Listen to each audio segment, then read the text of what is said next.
Voilà la famille, on parle plus tôt, on vieillit, le savoir ne ment pas. Appelez-moi The Game, Gossip DRC News avec Jazz Gavoulou. Hein? On parle plus trop. Presse en ligne, avec intelligence, avec sagesse, tout ça, pas trop de polémique. Ce qui on mélange pas les torsons et les serviettes. Hein? Nous on est serviettes, on ne dépend pas des torsons. Gossip DRC News avec Jazz Gavoulou. De belles interviews, de belles collaborations, de belles images. Parole de Fabregas. Appelez-moi The Game. Gossip DRC News. Les bossés, ah. Merci de nous rejoindre sur Gossip DRC News. Très heureux de savoir que vous êtes là pour nous. Émission sur le CPI, nabiso, non le ça piano bar. Piano bar nabiso lelo na banzi et vous la pensa chaud parce que ya mamebele to muto lobela, auto monique mamebele zo kende bienté. Musique comme d'habitude, to télémélango na émission sur beto dubaka, ba lèche bot au bantoura ba musicien. Ba on dit baby sama solo. Mais tu te rappelles pour une petite histoire que tant qu'on a le bac par le passé que rien ne va entre Maïso Fabro et le vieux Rambo, Bondimé Langate. Tant qu'on a que en tout cas rien ne va entre El Rey Mago et Papa Chéri, Bondimé Langapete. Anniversaire Papa Chéri, El Rey Mago na kin akete. Na bi bomone siko que problème ça. Ah non, problème pas problème. Si les loyo.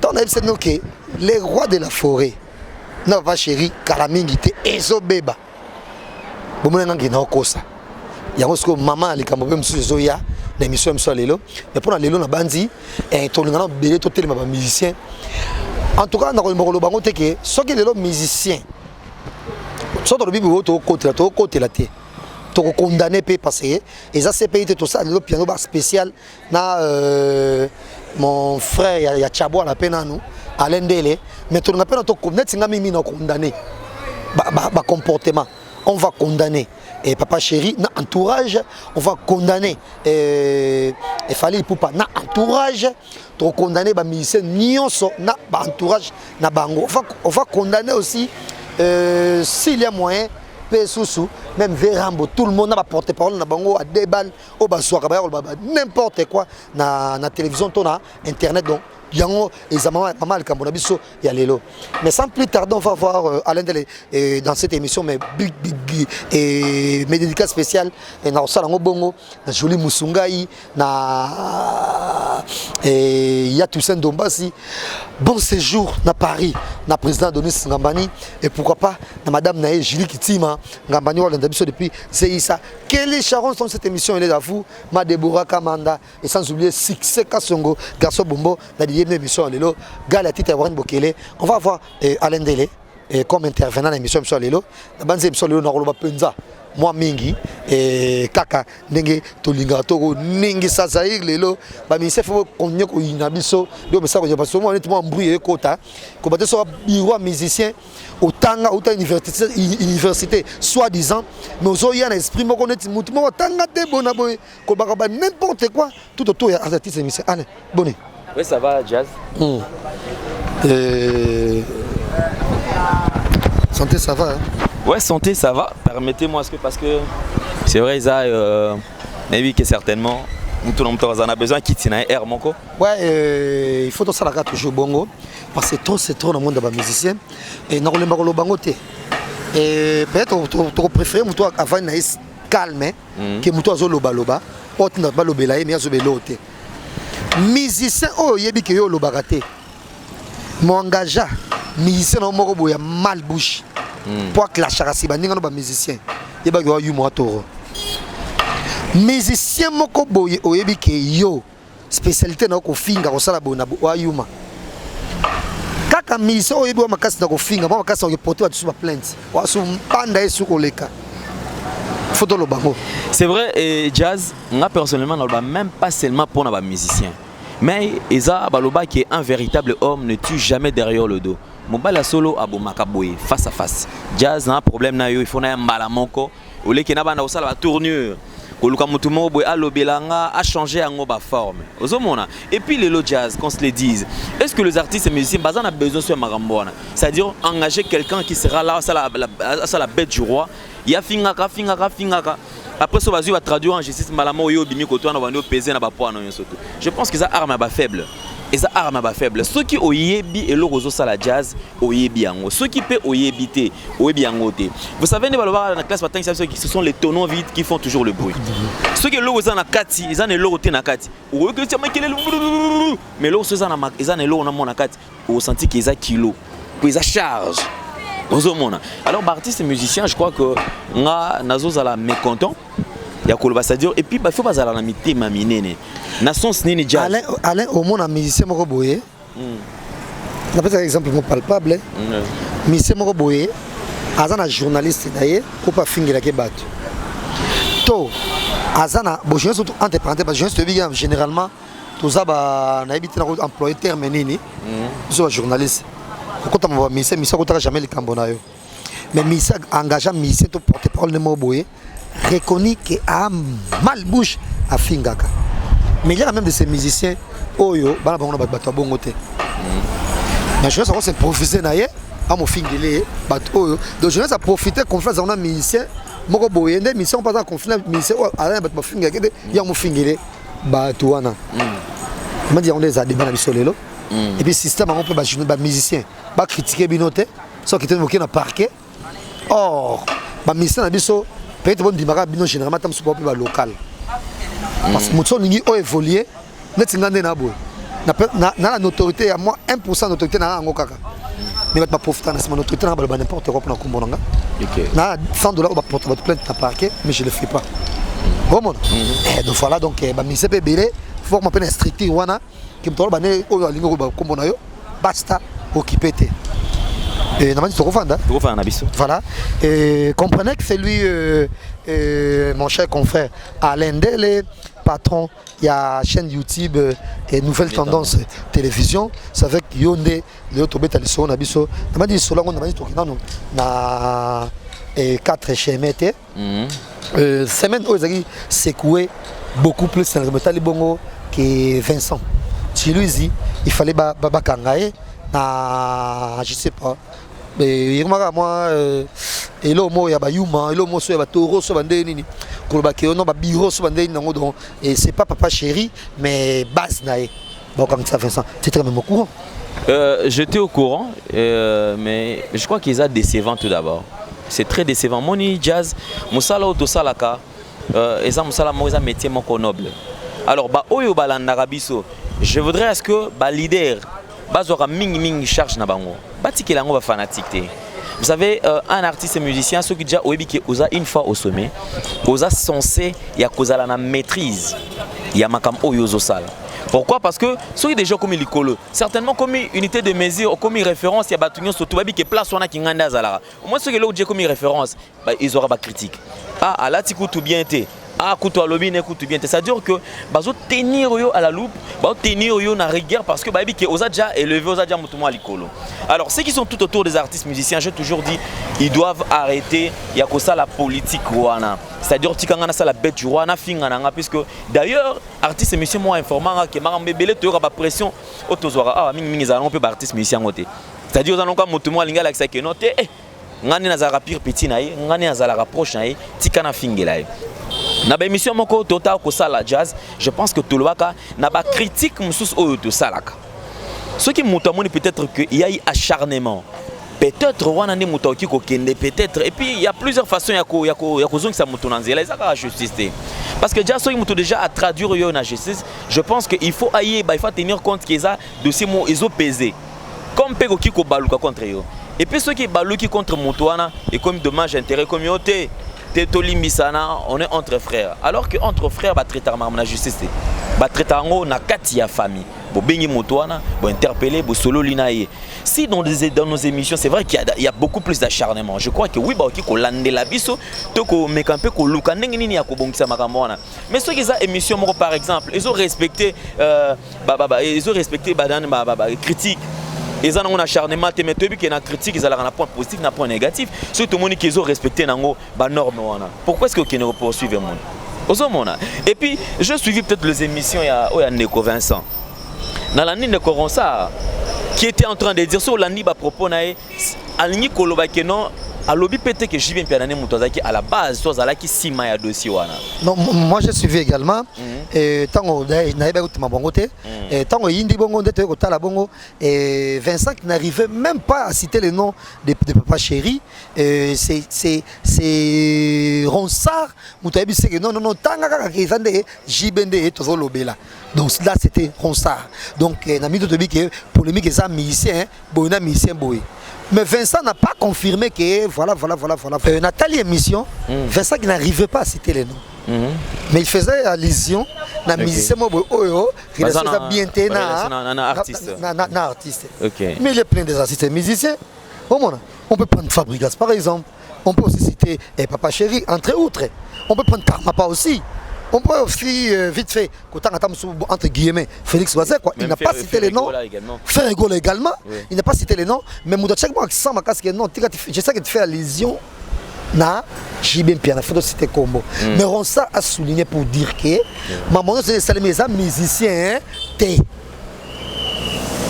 et ça, musicien, Moutou, a ça la chantage, Joana. C'est assez clair, et mon ami. Mais pourquoi est-ce qu'on remet on a folle, on voit quelqu'un, je ne sais pas, tu as suivi l'émission, je pense que c'est qui les gars qui dit qu'il faut quand ça Vincent, je ne sais pas si tu es au courant. Tu as suivi la vidéo. J'ai suivi cette émission, c'était je crois que, et pas Naïlenga Congo, je crois pas en Écoutrécy. En fait, c'était vite fait en fait. C'est qui les gars? Le gars, en fait, c'est quelqu'un que moi je ne connais pas. Et c'est pour la première fois dans mon année qui est à Oloba, na Combo à JB. Alors je me suis dit peut-être que ça bon. Vite fait, mon a besoin peut-être grâce à la paix, buzz, Toba, Batia Eka. Mais papa, on doit arrêter avec ce genre de choses. Est-ce que Ndeko a habilité à collaborer avec JB Mpiana? Je ne pense pas. JB Mpiana, c'est un artiste, vous savez, jazz, et ça, Babilo, quand même, j'ai toujours condamné. Les artistes et musiciens, JB Mpiana, Ranson, ils ont tellement fait grand chose dans ma musique, dans mon cannabis, que Makamomusu so totiaka comme on a bango na katiti. Toko ça va na banalité mo boité. C'est-à-dire quelqu'un qui se réveille un bon matin, qui parle au nom de JB Mpiana. Au hasard, image mon nene en mo cannabis. On va poursuivre telle personne, va poursuivre par rapport à Yanini. C'est vrai que yebi na justice soki mutu aleki na kati ya émission pour na calomnier to ko tenir ba propos moko eza malamu te. Maintenant ni mibeko ya mboka na biso ezo ko permettre même arrestation, il y a comment? Il y a support par lequel utiliser pendant ça la diffamation. Ça on le sait surtout. Mais ce qui est total par exemple dans ma propos, on n'a pas cité les noms. Moutou Azoloba. Ce qui m'a petit point par disant qu'il y a un artiste Oyoba Yokanakate. Qu'est-ce qui prouve que c'était ça? Et ça, Papa Chéri. Je crois que Papa Chéri, c'est quelqu'un qui est accro, Yannick, à l'Andabiso. Et certainement qui est à Rolanda Bisso. Papa Chéri, vous n'avez pas fait le game.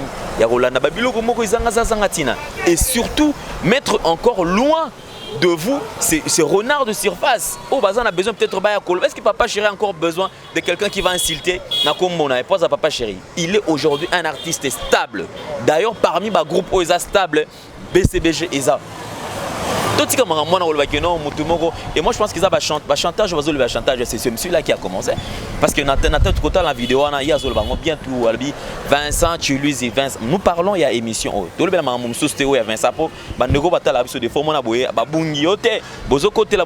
parlons de cette émission, une émission récente. Mais comme aussi, Vincent, tu lui dis à coquer pour poursuivre Moutouana. À Koki, nul n'est au-dessus de la loi jazz. Comme peut aussi Nekonabis à Koki pour poursuivre et comme même la justice à la qui ça va preuve. Oizo la qui ça Vincent attanga combo ya Papa Chéri na 4e émission où il s'attaquait à Papa Chéri. Papa, moi qu'on a vu sur la justice et nul n'est au-dessus de la loi. Je pense que Papa Chéri n'a pas besoin de tout ça. Et pour on va ajouter que par le passé, Papa Chéri a gagné ça qui se joue. Mais jusque-là, à ce moment, quand ça va tout est. Botiko Zongi, ça va Chéri na système Bayuma. Bayuma, tu vas gagner ça rabat. Comme on a pas Chéri star à leader. Yamboka, Moutinho, ça colle au banio, soit l'ingé na combo, na soit mon ézo arrangé.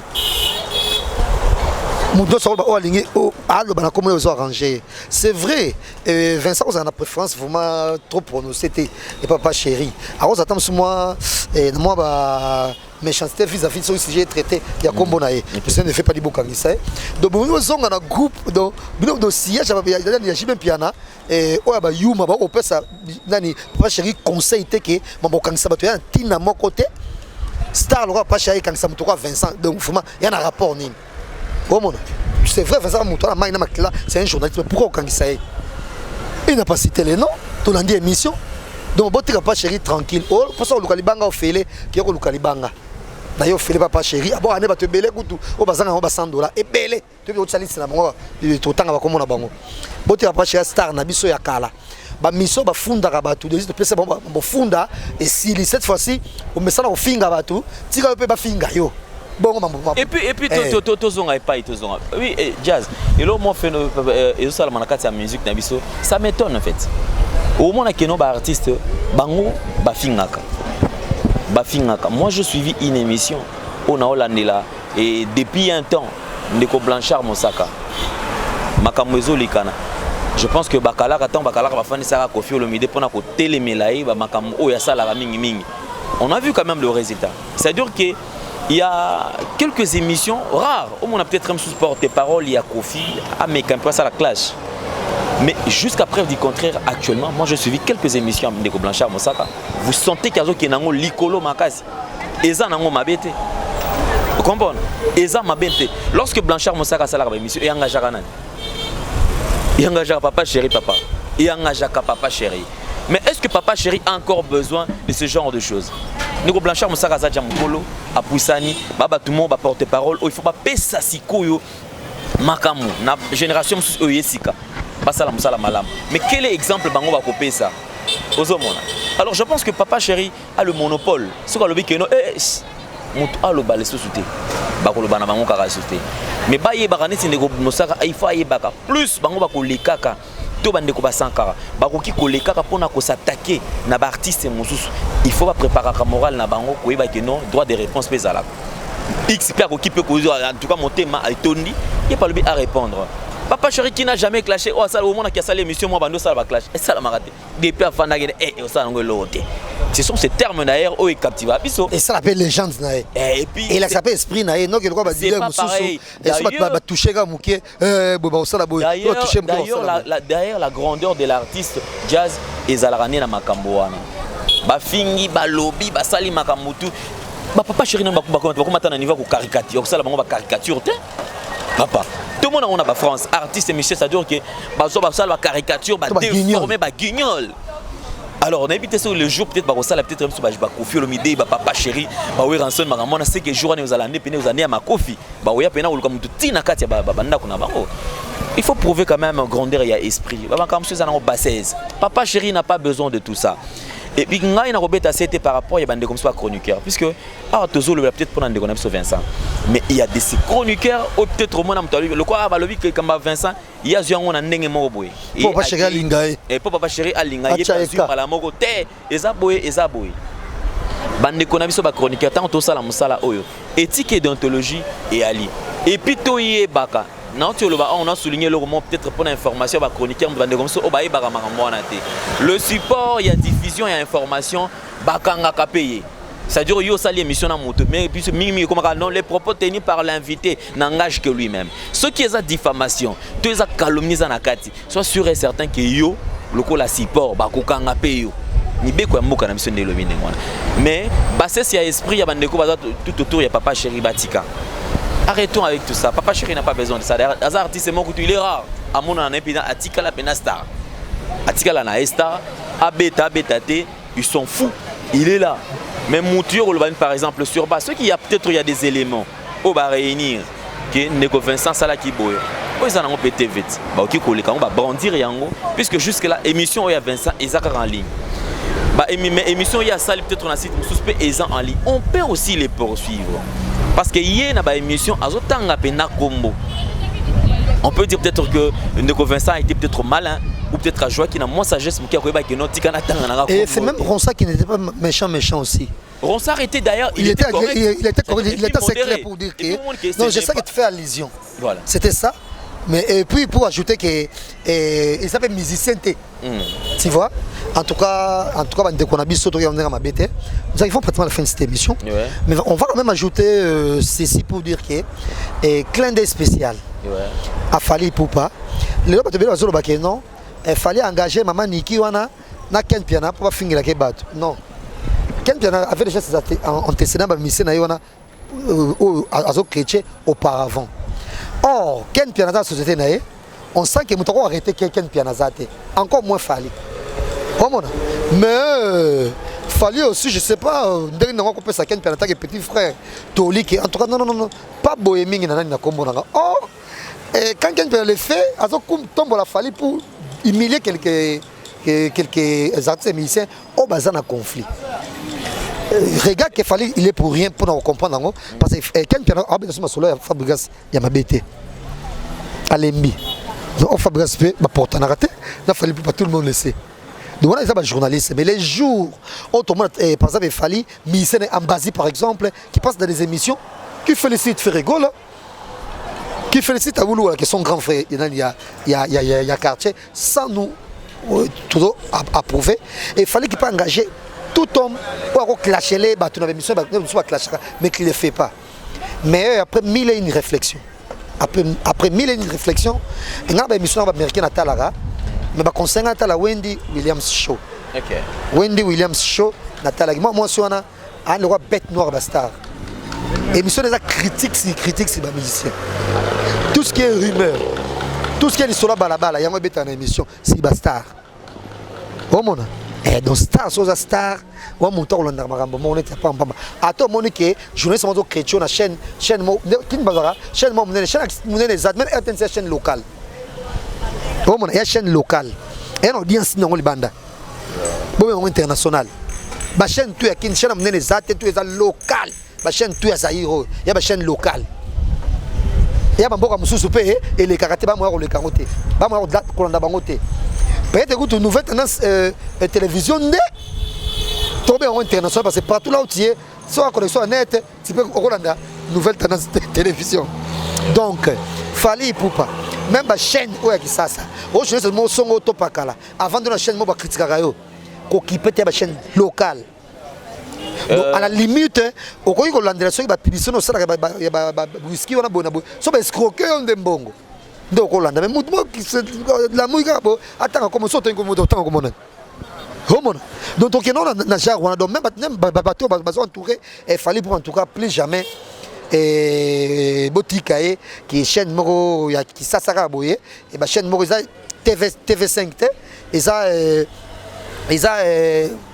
CBS américain et ABC pour porter la chaîne de Bissoga et ça m'a montré sur la chaîne Nyos Kaka je pense que Nazana moi le Kambaroloba par rapport il y a mon ici les gens peut-être balvi qui ont fallu engager bandeko tout comme ça peut-être bande comme ça qui Kolobanet personnellement je crois que Fally pour passer c'est une image aussi parmi les images de la musique en Bokanabis jazz qu'on ne se voile pas la face.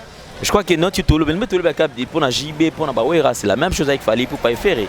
Est-ce qu'il fallait encore besoin de gens peut-être qui vont insulter des gens en son nom? C'est-à-dire qu'il fallait pour par rapport, il y a image naïe. Fally pour pas, il doit veiller sur son image. C'est-à-dire que à Koki Kozala, qu'on soutenir Baneko, mais tout en interdisant. Formellement, il y a Koko Tsakomon na Katia ba insulte, to na ba émission ou peut-être trop ça la mission. Au moins que émission ils ont basé pour diminuer artiste X ou Y. Ça ne fait pas beau par rapport à l'image et artiste. Il faut lui passer un artiste aujourd'hui. Est-ce que Jazzy ou Yebi? Le rare des artistes ont déjà. Il faut pas que Alain qui est adaptation aussi. C'est comme ça. Même dans la politique, comme monter le calomnie, monter de toutes pièces, quand on nuire. Et c'est Fally besoin de ça. C'est ce que je dis. Et ça fait nuire à Fally. C'est réel. Il connaît à faire les plans, à mettre dans un grand hôtel. Bien qu'il conseille 5 dollars, mettre un peu de temps là-bas. Mais voilà. À mettre dans chaque club conseil, c'était un triomphe. À mettre un total là-bas. C'est ce que je dis. Non, moi je pense que Fally qui côtoie des grands de ce monde. A commencé à m'arranger autrement. Digne à toi, ils côtoyé. Voilà. Il peut pas commencer à être mouvement Boekara, équipe mouvement Boekara qui pour la ça t'as sur chaîne moi télévision son auto pas là d'être un complexe à Madonna toi on va complexe à Madonna on a complexe à Madonna il y a que chaîne on a chaîne à Mouké non chaîne on a budget combien mais bien sûr mais est-ce qu'on a n'a petit plus c'était par rapport il y a na manique voilà donc il faudra pas diminuer artiste était peut-être on va au kanisa que non en incitant les gens derrière comme il a fallu pour pas et ça la fallu grand ça diminue la vraie valeur et artiste. Fali n'a pas besoin de ça. Aux hommes, c'est-à-dire que mon artiste, un artiste, c'est tout le monde qui est côté naïf, quoi que manique au côté. Le seul artiste, droit chemin, carton, sans que mon tabac n'a pas fini les bateaux. Deuxième album, il a droit chemin, carton, sans que mon tabac n'a pas fini les bateaux. Troisième album, je crois, est-il là qui a élargir ce espace naïf. Alors, Fali a l'école, ce qu'il a zobat, parce que peut-être pas anima maman. Niveau Zad. Mais il faut et là c'est que bien est-ce que ça monte bien monte bien va bien est-ce ça monte bien yo les gars na télévision ko critiquer ko finga bato est-ce ça monte bien voilà donc nous arrivons pratiquement à la fin de cette émission et en même temps tu te souviens que Botika Papa Chéri Zalaga Papa Chéri album est en 2020 ou 2019 si je ne me trompe pas. Alors, c'est la visibilité. Par le passé, c'était quelqu'un qui a la télévision pour en battre. Mais à Moutouma, c'est très présent dans les réseaux sociaux, il forme tout pour lancer un sport ou à Talama. Parce que quand on a un album, il après, on a un album, vu qu'on a signé Kalana, nous attendons à pied ferme album de Euroya, tous là bas Snapchat, tous là bas vidéo, et ça me fait un plaisir. Là, attention, la machine à laver, c'est ça. On a toujours qu'on se prépare Papa Chéri. Nous aimons les très très célibataires. Papa Chéri, parce que soit ça toi mobile, c'est que ça c'est célibat. Et ça c'est bon un dictionnaire. Nous vous aimons beaucoup, Papa Chéri. Tika mafunda bato ya mamba yuma ya mbatoro. Et puis mutongo funda pendan. Voilà. Ah petit na yo. Donc on a donc faut tika makambongo. Mais comme d'habitude c'est une émission d'abisso. Que ba murmure. Et aussi là jamais. Il se murmure. Na yebi sibino déjà, il se murmure. Que ya Noël na verambo pays, rien ne va m'boudu pe sur côté. De jours à venir. Boka ma so merveille à Télémi a clasher. Boka ma peut-être Sankara pas Télémi a clasher. Il se murmure. Que les solomo e beta makala période maye so saka bien na verambo. Les solomo ça peut diminuer yanchone. Maye so fa ça nini à Poitiers solo. De solo ça maman à Likambo aujourd'hui ça fait ça aux États-Unis et ça maman à Likambo de ça. Et on ningi ça ça y. Kaka neto lingara. Kaka neto lingara. Encore une fois, les verrons vont rester seuls. Nabi sera to lingara et on sera vraiment passé. Merci Alain Destin, plaisir de vous avoir. Merci également, Dia, ça fait beaucoup de temps, de coutanité. Donc merci beaucoup puisque pensez qu'il y a Nabiso et puis merci na émission Nabiso Kitoko le sous na équipe Mobimba ya Gossip DRC News puisque la conception moi Kitoko surtout reste toujours ferme. Moi personnellement et c'est pélisinga ko ka que yomo qui va critiquer kayo mais dis-moi ça la preuve ya maturité, grandeur d'esprit. Ya ko lana bena maman parce que ça c'est important. Merci na batunyo surtout, merci na Chancel Mbemba, merci na Maloris la Congolaise, merci à Yadjani Sitachungan pour te vendre Mituri depuis Suisse-Irlande, moté maman Marina Sitampoka. Merci à Chouchou Natati, la femme d'affaires. Merci à Yao Dilo, mon plus exemple à suivre. Je suis fondé sur boutique qui tourne à la 24 wana. Donc exemple à suivre boutique.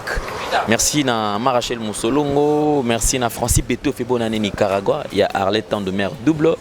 Il y a Roger D. Mampouya qui n'est pas oublié. Merci. Bandeko Bazalape Awe pas Jazz Kavou. Vous pouvez s'abonner à la nouvelle tendance télévision. Vous avez la continuité Kaka Gossip. N'aime ça les salles à bon Jazz Kavou encore une fois de plus. Merci.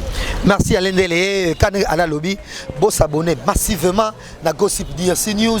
Hôtel émission. Notre traversée esprit. N'hésitez pas de commenter. Place à commentaire Wana. Remarque, mon numéro est affiché. Nous vous aimons beaucoup.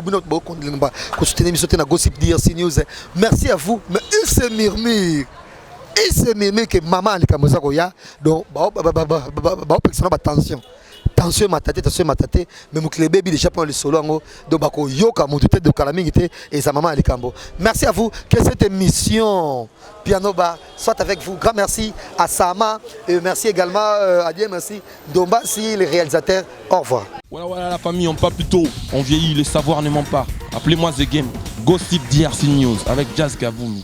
Hein? On parle plus trop. Presse en ligne, avec intelligence, avec sagesse, tout ça, pas trop de polémique, ce qui on mélange pas les torchons et les serviettes. Hein? Nous on est serviettes, on ne dépend pas des torchons. Gossip DRC News avec Jazz Gavoulou. De belles interviews, de belles collaborations, de belles images. Parole de Fabregas. Appelez-moi The Game. Gossip DRC News, les boss, ah.